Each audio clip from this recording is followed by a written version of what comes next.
I was just like, pinching myself, kind of like, is this really happening? Like,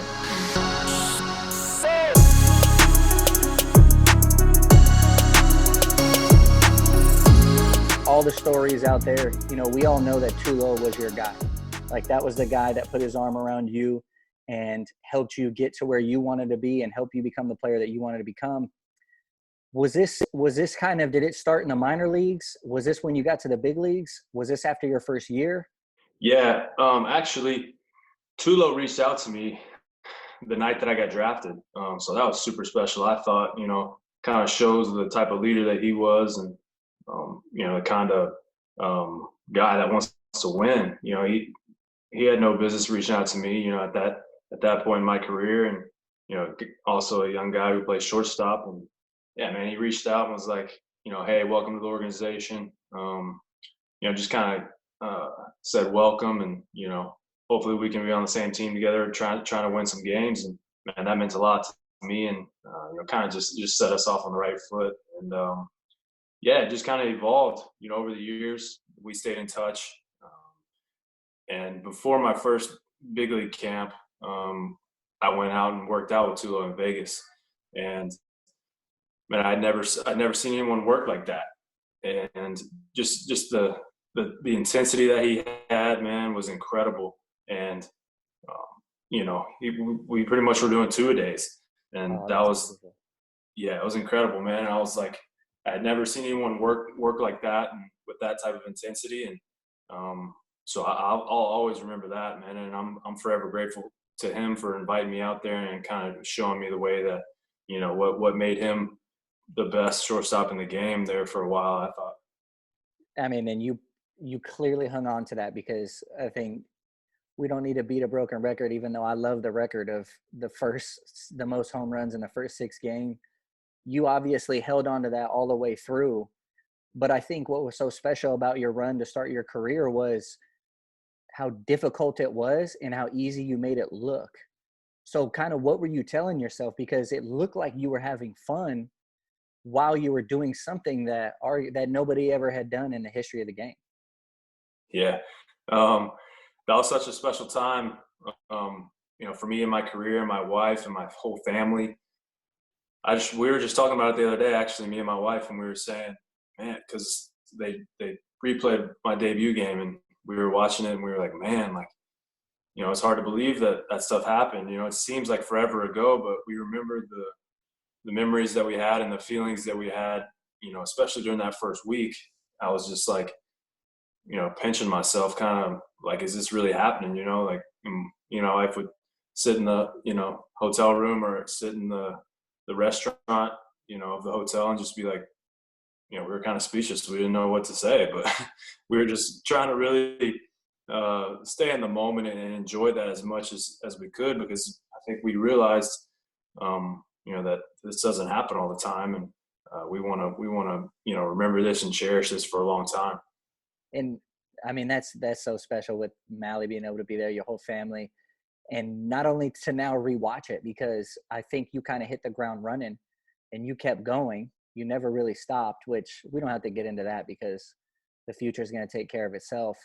But is now kind of the time that when you spent that time with her on the couch was, man, look how crazy this was. Because you don't really get to take it in, because from what I've learned just in the short time that we've created a relationship, I think you have taken that Tulo-like focus of, yeah, I'm super happy for what I've done, but, it's all about what have you done for me lately? And you take that workman's mentality.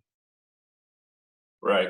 Yeah, that's kind of the silver lining, I think, with the quarantine and not being able to, play baseball at this time. I think it gave us a time to kind of reflect and look back and see how special that was for us. And, that was cool to do. And, like you said, I'm very focused on, day to day, how I can get better each day, trying to progress myself, through my craft. And, it's hard to do that. It's hard to come up with ways to do that, but that's, I think that's what the really great ones do. And that's, like we've talked about, something I've learned from Tulo, from Nolan.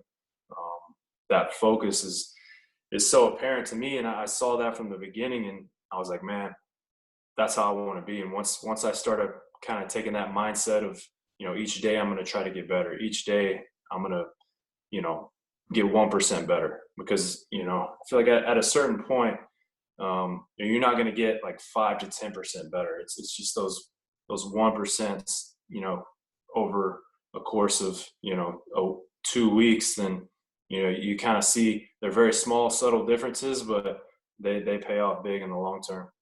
Yeah, which is, I think that's a great perspective, because what I've been fortunate enough of my time in the game and in my future in the game, there is a difference between the high school kid and the college kid.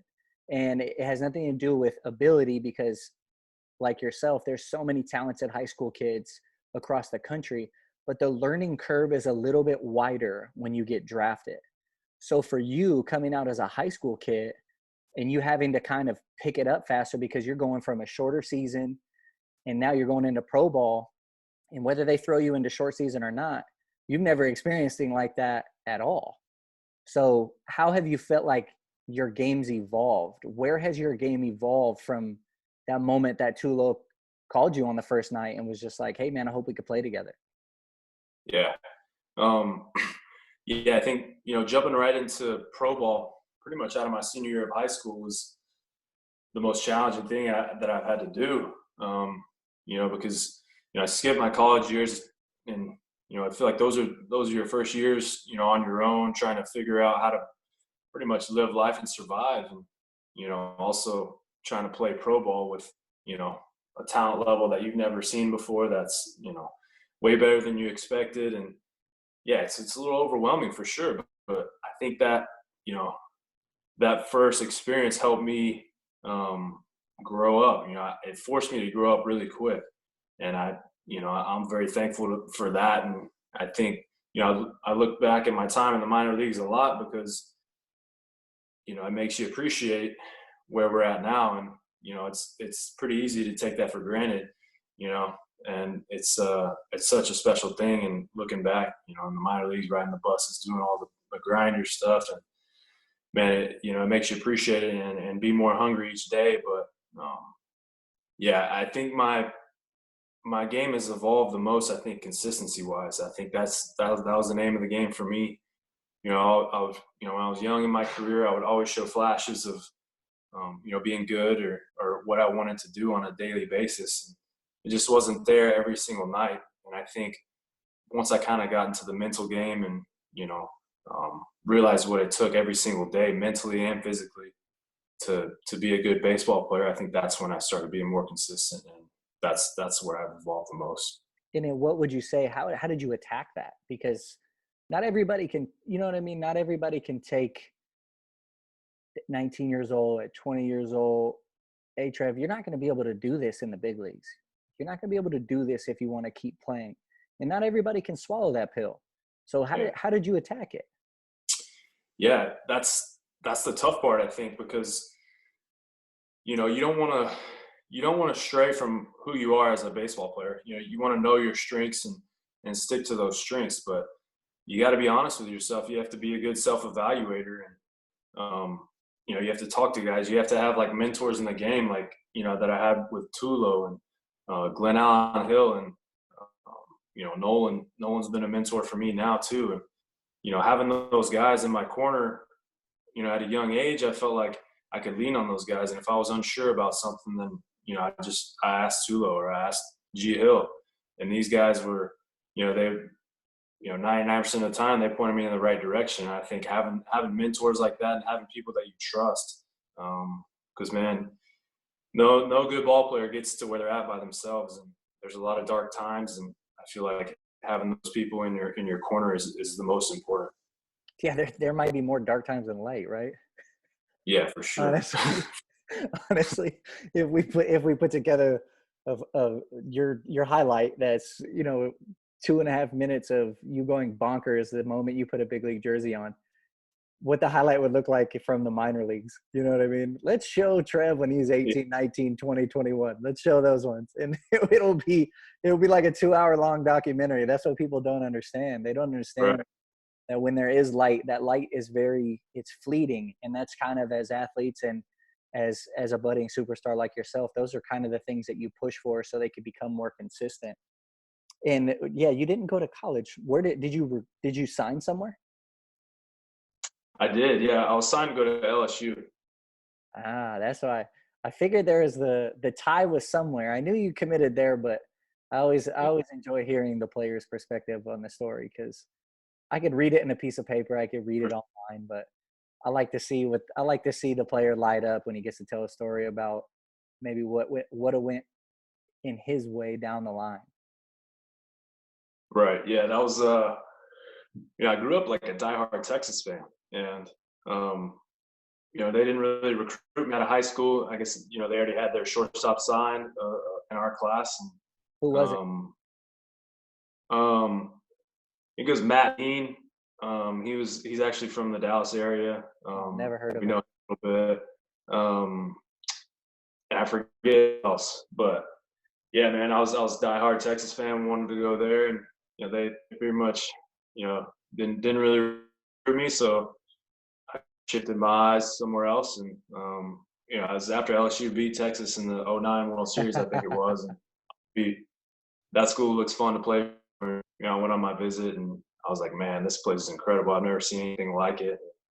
The people there are amazing, and we're still huge fans of LSU, especially football, definitely Wow, baseball. Diehard fans there. So yeah, no, we definitely still have that fanatic about us in us, and it's we still root for them, no doubt. that's awesome. Was that a tough decision? Like honestly, when you saw your name when the Rockies drafted you, and now all of a sudden you're thinking, oh, dang. Yeah, What a honestly, it was. problem. Hey, what a problem to have, right? Yeah, yeah. No, honestly, it was tough, man, because that's how much I like really loved LSU, because just being down there for a little bit and seeing like the facilities and just the culture that they built down there was incredible. And I love that, man. And I felt like if I would have went there, then we had a really good chance to win. When I got drafted, I always knew that the bottom line was I wanted to play for a World Series, and I wanted to be a big league baseball player. And although it was a tough decision at the time, I'm glad that I always followed my heart in that way, because I was given the opportunity, drafted, in the first supplemental, and the money was right, and so the stars just kind of aligned to where I was like, all right, this is my chance to go try to do this thing professionally. Absolutely. No, that makes perfect sense to me.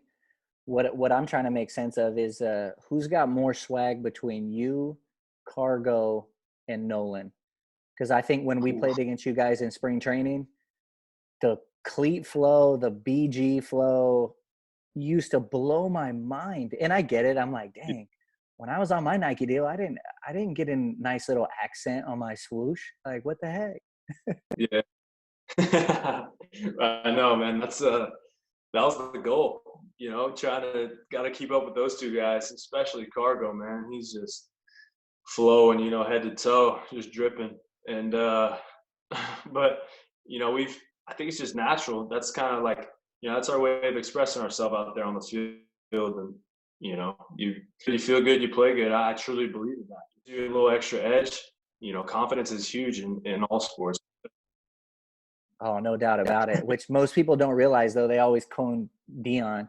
They always say, "Oh, Dion was the one that was look good, feel good, play good." No, it was actually Jerry Rice. Jerry Rice was the one that would put everything on, go stand in front of the mirror. He'd run in place for like 20 seconds, pause, this don't feel right, and just start taking stuff off, and then come back and do it again. And I thought when I heard that story blew my mind, man. When was the first time that one of those guys actually sat down and gave you a bit of advice? It's pretty cool. Cargo was the first one to do it, and to this day, Cargo's my favorite teammate. I think by far the best teammate that I've ever had. He just had a special, talent to. He could relate. He could relate to the Latin players. He can relate to the American guys. He speaks both languages. He's a real fun-loving guy. He doesn't take himself too seriously. He can laugh at himself and keep it very lighthearted. But he was the first one that kind of sat me down and talked to me just kind of man to man. And he was like, I remember I was in the dugout of the camp that I broke with the team, and he we were sitting on the bench and he put his arm around me and he's like, hey, you know what, man? I was like, what? He's like, you're gonna be a star in this league. He's like, just keep doing you. Don't let anybody change you, and keep playing hard. And I was like, man, that meant a lot to me, and it always has. And just show you the kind of guy that he is. Yeah, it gives me goosebumps, dude. It gives me goosebumps I know. because you never know what that can do. He very well could have thought it and then got sidetracked, wanted a piece of bubble gum or a drink of water. It's that small. Or maybe he was out of the game, especially in spring training. He took his 3 ABs and took it to the shed, and maybe saw you down there and goes, oh, you know what? I'll tell him in the locker room. And he misses that moment, and then maybe it misses his mind. But that's how, in my mind, that's how things click. Like when people talk about aha moments, they're that fast to me. That is a special conversation, man. I bet you hold on to that still to this day, huh?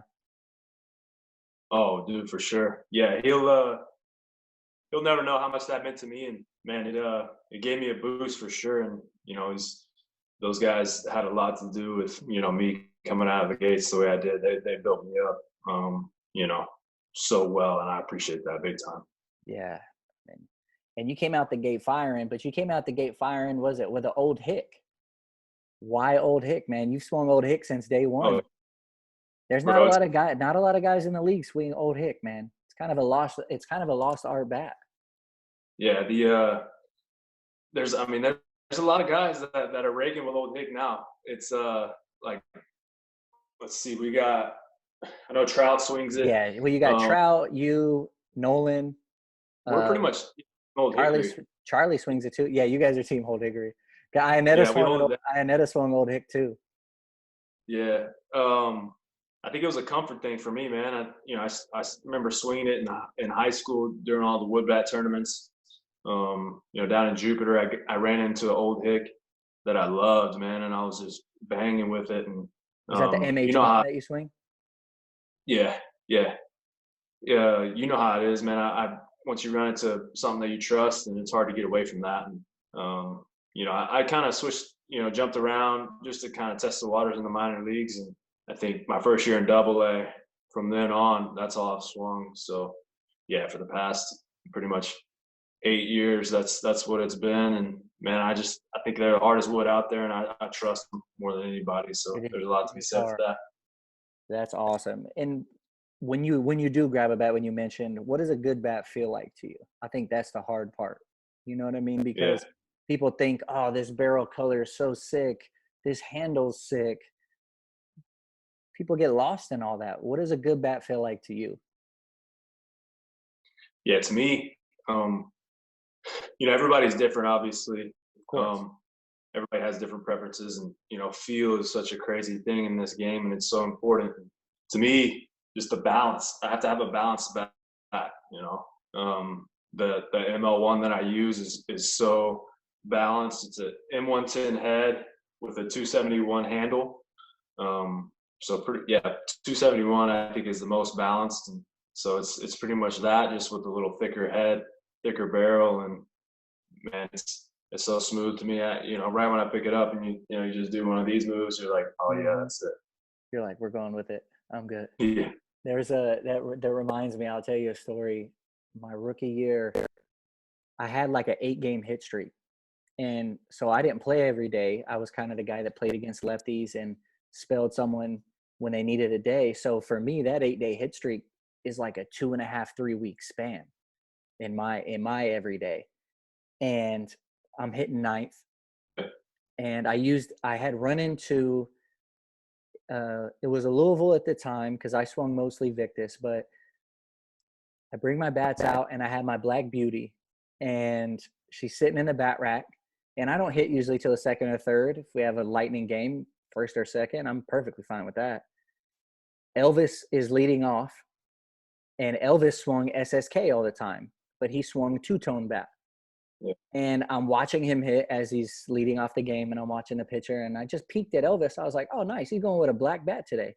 it looks like a Louisville. That's interesting. I've never seen him swing anything other than SSK, not thinking anything of it. Literally not thinking anything of it. And he's jogging down to first base. He broke his bat. And I'm like, well, he's going back to SSK for sure. So we go 1, 2, 3, innings over. Innings over. I'm out on defense. And I come back in, and we get a couple guys on. So now I'm kind of getting close to the hole. And I start to walk over to the bat rack, and Elvis kind of runs at me, and he chases me down, and he goes, D-Rob, I'm so sorry. And I was like, I'm so taken back, right? I'm like, I never talk because it's my rookie year. I'm just trying to do what I do. And I look at him like, for what? Yeah. And he goes, I forgot to bring my bats down when I was leading off, and there were no bats that I liked in the rack, and I grabbed yours, and I broke it. And I said, that was my bat that you broke? And he goes, yeah, I'm so sorry. You can have any bat that you want. But my first thought was, dude, I've been raking with that thing. What do you mean? I was so heartbroken. I like grabbed the other one and I go, this don't feel right, but I mean, what are you going to do? You know what I mean? I held on to that forever. That's tough, bro. I know. I told him at the end of the year, I was like, bro, I was so mad at you, but it was about winning. So I couldn't do anything to see that. I had to just wear it. Yeah. I still hold on to that to this day. It kills me. It kills me. Yeah. So, oh man. So out of all the fun stories that you've been telling, man, I think we could take it back to the high school you or the kids that are even younger, because there's kids all over this country that are dreaming, man, of being a big leaguer. How can they be a big leaguer? I think for me, I can remember, growing up, pretty much at every level of my childhood, I was like, man, I want to play baseball. Like I want to be a big league player. And I remember I would tell my mom, and my mom would be like, okay, like, good for you, but let's make good grades and do this and do that. But I don't know. I feel like I had such a love for the game, and I had just a passion to be really good at it, and I think that's the foundation of it. But one thing I would say to kids, especially now, is to play as many sports as you can. Play football, play basketball, play these sports that give you great athleticism, because that is what I think serves me the best on the baseball field, because there's a lot of unathletic guys playing baseball. And if you can have that athleticism and be versatile and be fast, be able to handle the bat, be able to move laterally, play good defense, I think I'm able to be a rounded player because I played those sports. And I would just say don't get too specialized too early. And I think that helped me a lot. And I didn't realize what I was doing at the time, but if I were to say something to a kid now, I'd be like, hey, like keep playing all the sports, because it's important and it can serve you well. Yeah, it's that teaching. You don't even know what you're learning. You're just out here trying to guard someone on the court or move with a guy. If you're a DB, linebacker, running back, it doesn't really matter. And you're kind of inadvertently teaching yourself. That's kind of what you're alluding at, huh? Yeah, exactly. I like that a lot, man. So now we'll just have some fun with it. We'll have a little fun with it. I'm going to give you one word, and I just want you to tell me the first thing that comes to your mind. There's a fun one in there because I want to hear the story behind it. But first word's consistency. Jeter was the first thing that came to my mind. Next topic.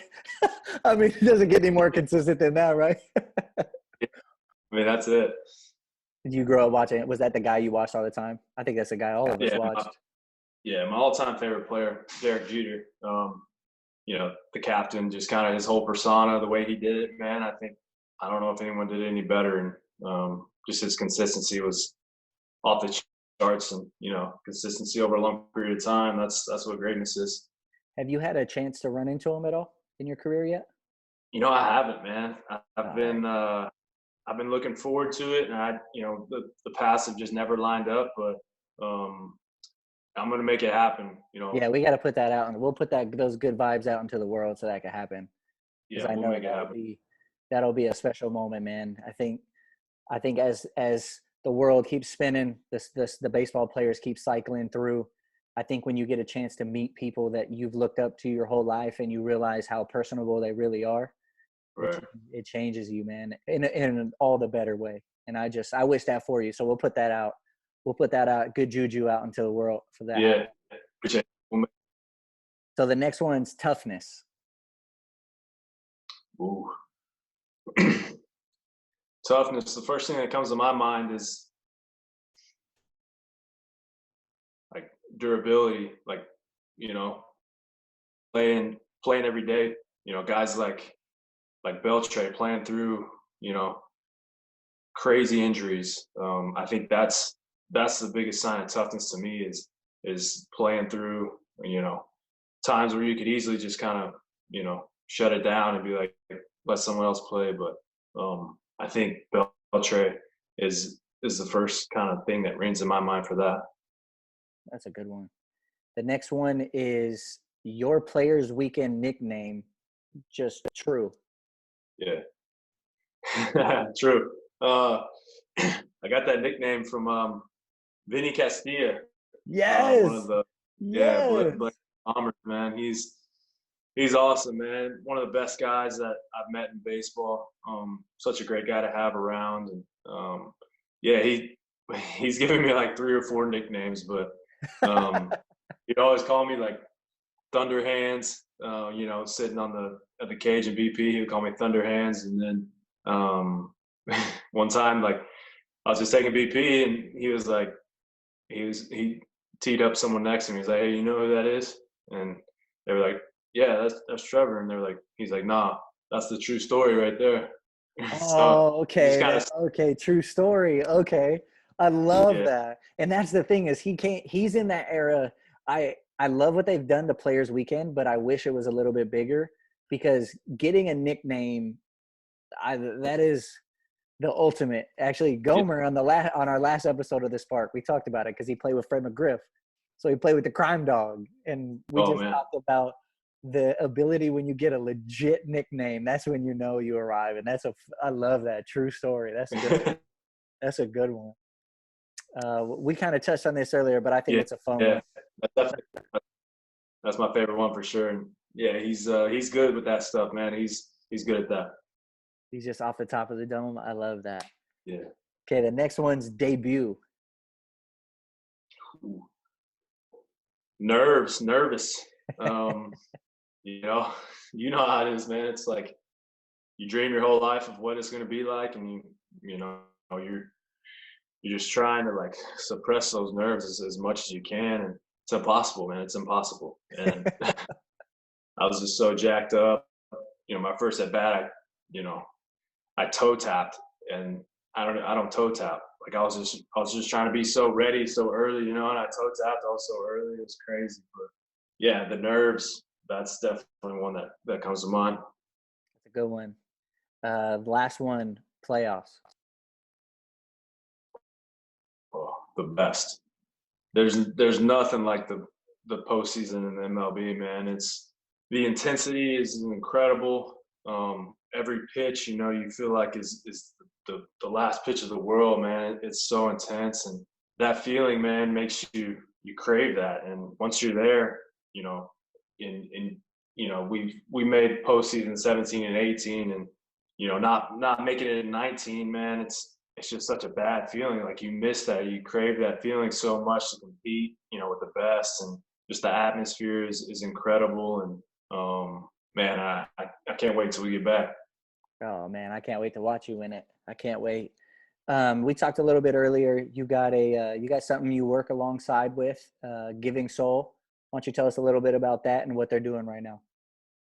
Yeah, Giving Soul is a foundation started by this young kid named Gavin Hens, and this kid is special, man. He's, you know, just a young teenager, and he's, you know, all he's worried about is making sure that other kids are taken care of, other kids are feeling loved and respected. And man, just the kind of the perspective that he has as a young kid is incredible and inspiring to me.